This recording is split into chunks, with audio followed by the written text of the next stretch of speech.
What's happening, guys, and welcome to NBA Reloaded.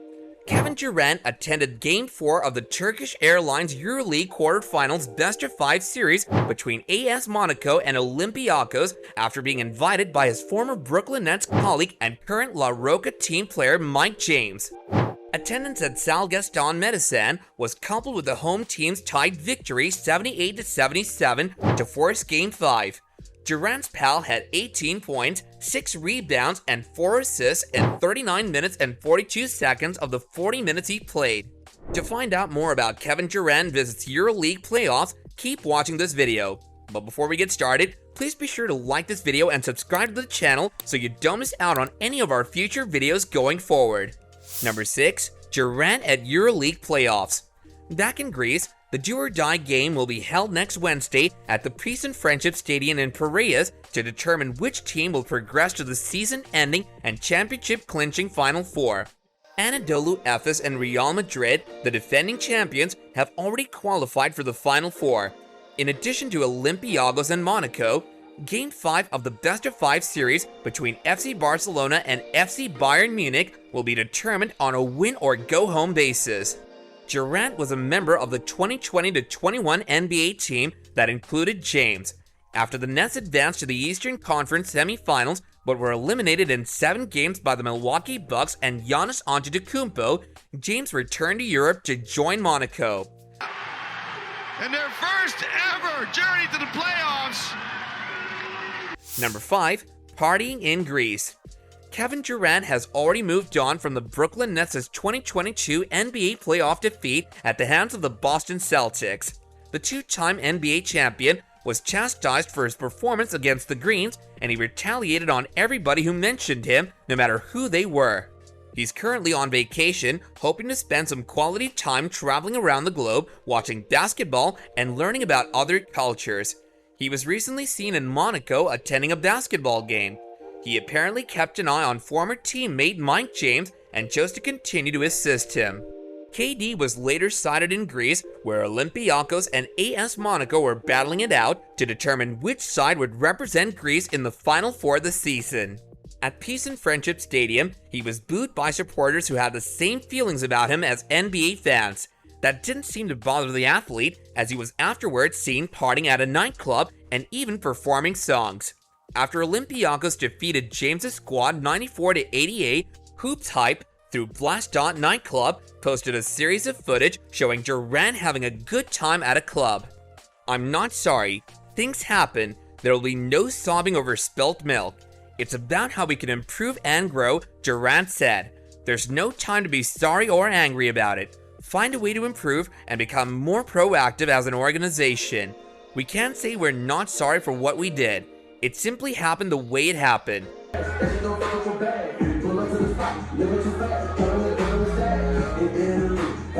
Number 4.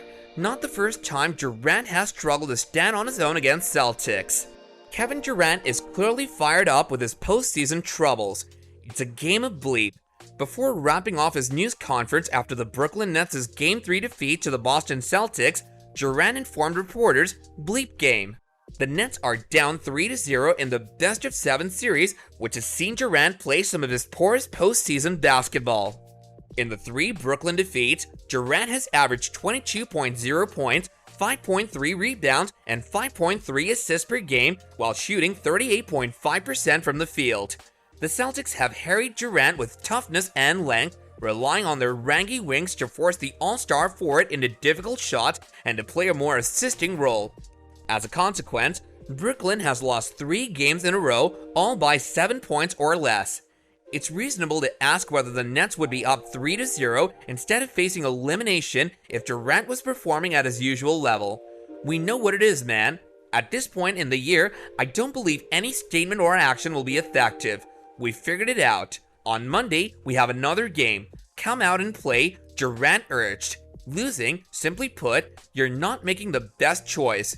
There's a lot of nonsense here. Overall, though, we are losing." In NBA history, no team has ever come back from a 3-0 series disadvantage.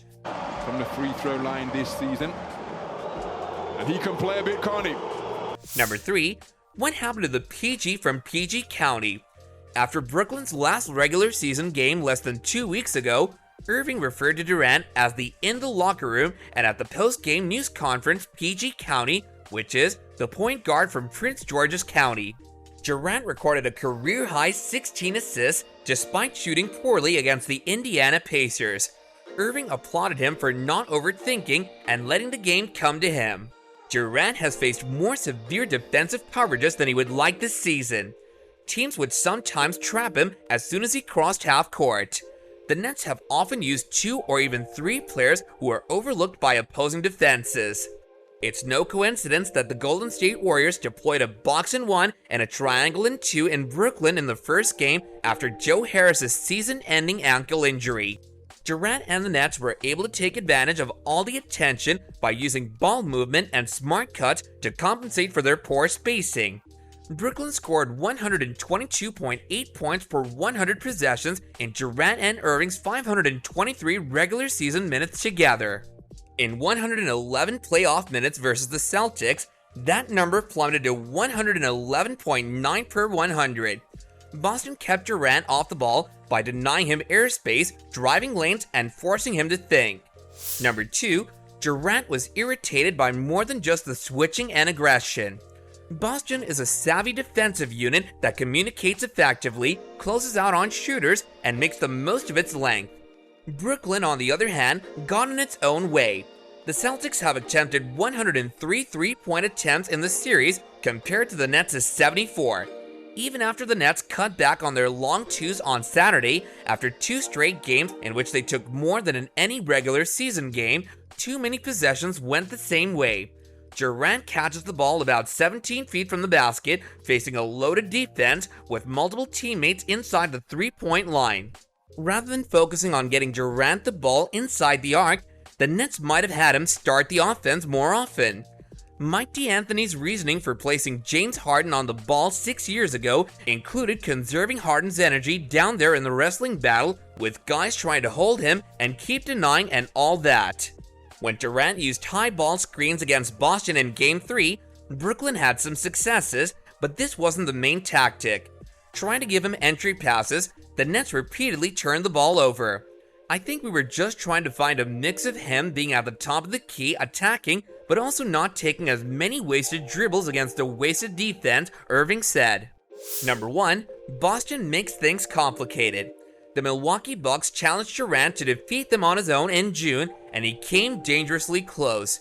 Durant was in a very different offensive setting than Boston, as the Nets tried 43 three-pointers in his 49-point, 17-rebound, and 10-assist masterpiece in Game 5. The simplest way to understand Brooklyn's offensive woes is to recall an old coaching adage: offense is spacing, and space is offense. Nash, though, brushed down the idea that the Nets just needed more shooting on the floor before Saturday's game. That's a part of it, he said. Joe Harris is obviously out. However, we must continue to attack, to play together, and to adhere to our beliefs. I think we saw them in action in the first half of Game 2, and we slowed down a lot in the second half, but I'm cautious to offer black and white answers because the game isn't black and white. In the first half of Game 2, Brooklyn averaged 130 points per 100 possessions. It scored 128.2 per 100 in Durant's 22 first-half minutes on Saturday. The Nets proved that they have some ideas about how to attack a defense with few weak links with the ugly possessions that followed. Let us know your thoughts in the comments down below, and if you enjoyed the video, then let us know by leaving a like. And while you're at it, don't forget to subscribe to our channel and hit that bell so you don't miss out on future videos that follow. And until next time, guys, take care and goodbye.